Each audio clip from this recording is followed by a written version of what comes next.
Heart blockage को कम करने की जो ट्रीटमेंट है वो हम सबको पता है कि एंजियोप्लास्टी, बाईपास सर्जरी और मेडिकेशन से हम ब्लॉकेज को फॉर टाइम बीइंग के लिए उसे हम कम कर देते हैं।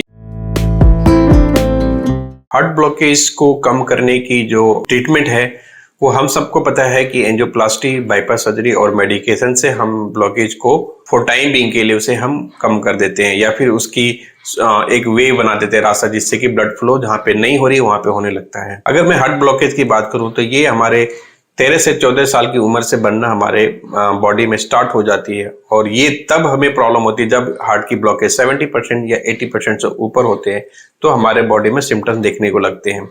सिम्टम्स आने के बाद जब हम डॉक्टर के पास जाते हैं तो डॉक्टर हमें रिकमेंड करते हैं एंजियोग्राफी के लिए और फिर एंजियोग्राफी करने के बाद उसमें देखने को मिलता है कि सिंगल वेसल्स या डबल वेसल्स या ट्रिपल वेसल्स डिजीज हुआ है। उसके बाद डॉक्टर रिकमेंड करते हैं एंजियोप्लास्टी के लिए और बाईपास सर्जरी के लिए। ये पद्धति एक जो शुरू से चलती आ रही है, बट इसके अलावा क्या हम नेचुरल वे में भी हार्ट की ब्लॉकेज को कम कर सकते हैं या रिवर्स कर सकते हैं? ऐसा बिल्कुल पॉसिबल है। स्टडी भी हुई है, रिसर्च भी हुए, जिसमें कि अगर आप अच्छे लाइफस्टाइल फॉलो करते हैं तो 30-40 या मैक्सिमम 50% अपने ब्लॉक की रिडक्शन कर सकते हैं। बट हम ऐसा नहीं करते क्योंकि हम सही से अपनी जो रूटीन है वो फॉलो नहीं करते। प्लास्टी और बाईपास सर्जरी ये एक टेम्पोररी सॉल्यूशन होता है हम पेशेंट को सर्वाइव के लिए, उसकी जो कंडीशन ना बिगड़े उसको बचाने के लिए कई सालों तक आप एंजियोप्लास्टी और बाईपास सर्जरी के फायदे ले सकते हैं या आपको फायदा मिल सकता है। बट उसके साथ साथ मेडिकेशन भी खानी होती है। इट मीन्स वो परमानेंट सॉल्यूशन नहीं है। नेचुरल वे में आप हार्ट की ब्लॉकेज को रिवर्स कर सकते हैं। मैं 4 से 5 पॉइंट बताऊंगा जो कि ये सबसे इंपॉर्टेंट है जो हार्ट वाले पेशेंट है। अगर इसे आप कंटिन्यू करते हैं तो आपकी हार्ट की ब्लॉकेज को रिडक्शन आप कर सकते हैं। उसमें सबसे पहला है एक्टिव रहना। अगर आप फिजिकली ज्यादा एक्टिव हैं, आप वॉकिंग ज्यादा अच्छा कर रहे हैं, आपकी बॉडी में एनर्जी है, तो आप हार्ट की ब्लॉक की रिडक्शन बहुत फास्ट कर सकते हैं। हार्ट वाले पेशेंट को डॉक्टर कहते हैं कि आपको ज्यादा नहीं चलना है, ज्यादा कोई फिजिकल एक्टिविटी नहीं करना है, बट ऐसा नहीं है। According to your comfort level अगर आप फिजिकल एक्टिविटी करते हैं तो आपकी हार्ट के जो ब्लड वेसल्स है वो भी हेल्दी रहेंगे, उसमें जो स्टिफनेस आ जाती है वो कम हो जाएंगे, ब्लड प्रेशर नॉर्मल रहेगा, कोलेस्ट्रॉल लेवल नॉर्मल रहेंगे, आप खुद एनर्जेटिक फील करेंगे, बॉडी डिटॉक्स होगा। इसलिए फिजिकल एक्टिविटी जरूरी है, एक्टिव रहना बहुत जरूरी है। उससे अपने हार्ट की जो ब्लॉकेज है उसमें रिडक्शन बहुत फास्ट होती है। दूसरा हो गया आपकी फैट हमारे बॉडी के लिए बहुत ही जरूरी है, खासकर हमारे न्यूरल सिस्टम के लिए, हमारे हार्मोन्स के लिए और हमें हमारी एनर्जी के लिए फैट की रिक्वायरमेंट होती है। इनफैक्ट हमारे हार्ट के ब्लड वेसल्स में अगर कुछ डैमेज होती है तो फैट रहेगी तभी वो रिपेयर होते हैं हमारे ब्लड वेसल्स।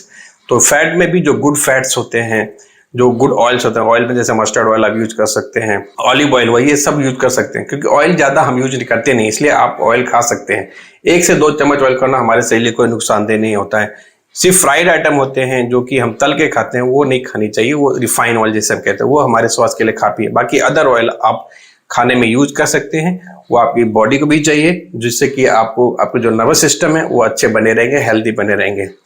अगर गाय की जो घी है, देसी घी, वो बिल्कुल अच्छे होते हैं उसको, बट आप तावे पे ज्यादा गर्म ना करें, दोबारा उसको फ्राई ना करें। जब एक बार घी बन जाती है उसको आप इस्तेमाल करें, वो आपके बॉडी के लिए अच्छा है। आपके लिपिड जो लेवल है उसको ये कम करने की उसमें पॉसिबिलिटी होती है। एंटी इन्फ्लेमेटरी प्रोसेस होती है जो कि आपको बॉडी में सूजन या ब्लड वेसल्स को रिपेयर को मदद करती है। तीसरा हो गया high fibre diet. High fibre diet मतलब जितने भी आप करें ग्रीन वेजिटेबल्स होते हैं, जो जितने भी ग्रीन वेजिटेबल उसमें हाई फाइबर पाया जाता है, जो कि आपके ब्लड वेसल्स कोलेस्ट्रॉल लेवल को नॉर्मल रखती है और जो आपकी ब्लॉकेज की जो रिडक्शन है उसमें ये हेल्प करती है। तो जितने भी ग्रीन वेजिटेबल्स हैं, खासकर अगर मैं साग की बात करूं, अगर उसको आप बॉईल करके लेते हैं तो काफी अच्छा उसमें फाइबर्स पाए जाते हैं जो कि आपके हार्ट के लिए अच्छा। बाकी बात मशरूम हो गए, गोभी हो गए, बीन्स हो गए, भिंडी हो गए, ये सब हार्ट के लिए काफी अच्छा है। तो आप फाइबर इसमें ऐड करें खाने में, वो आपके ब्लॉकेज को रिडक्शन में ये हेल्प करेंगे। चौथी चीज हो गई एक्सरसाइज, योगा। ये हमारे बेसिकली जो स्ट्रेस लेवल है उसको कम करते हैं। अगर आप कंटिन्यूअसली स्ट्रेस लेवल पे हैं, अगर कोई और डाइट्स वगैरह सारी चीज फॉलो कर रहे हैं बट आपकी स्ट्रेस कम नहीं हो रही है, तो ये आप पे उतना काम नहीं करेगा। स्ट्रेस लेवल ज्यादा होने से क्या होती है कि हमारा सिंपैथेटिक सिस्टम एक्टिवेट होती है। सिंपैथेटिक सिस्टम जब एक्टिवेट होंगे तो जो हमारे ब्लड वेसल्स में उसमें कंस्ट्रिक्शन आना स्टार्ट होता है, नैरोइंग बनना स्टार्ट होता है, जो कि हार्ट के लिए बहुत ही खतरनाक होता है। इसके साथ साथ एड्रेनलिन हार्मोन रिलीज करती है नेगेटिव जब हम स्ट्रेस लेवल में होते हैं। ये इसका भी काम है वैसो कंस्ट्रिक्शन करना। इसलिए अगर आप स्ट्रेस में हैं तो स्ट्रेस को कम करने के लिए आप मेडिटेशन 1 आवर का कर सकते हैं। मेडिटेशन मिनिमम 30 मिनट से कम का नहीं होना चाहिए, क्योंकि 30 मिनट से पहले हम कंसंट्रेट नहीं कर पाते, हमारा माइंड डाइवर्ट होता है।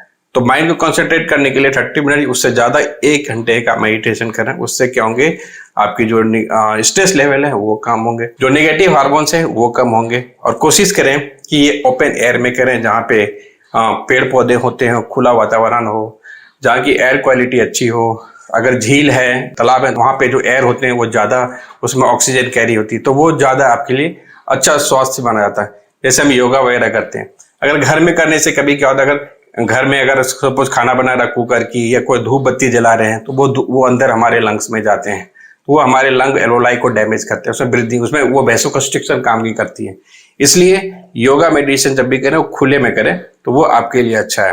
तो ये 4-5 पॉइंट्स हैं जो कि आपकी हार्ट की ब्लॉकेज में रिडक्शन में हेल्प करेंगे। ये कंटिन्यूअसली अगर आप करते हैं तो आपको ना एंजियोप्लास्टी और ना ही बाईपास सर्जरी की जरूरत पड़ेगी। आप धीरे धीरे अपनी ब्लॉकेज की रिडक्शन होती चली जाएगी और आप ये सारी चीजों से बच सकते हैं। Thank you. Subscribe now and press the bell icon. Never miss an update.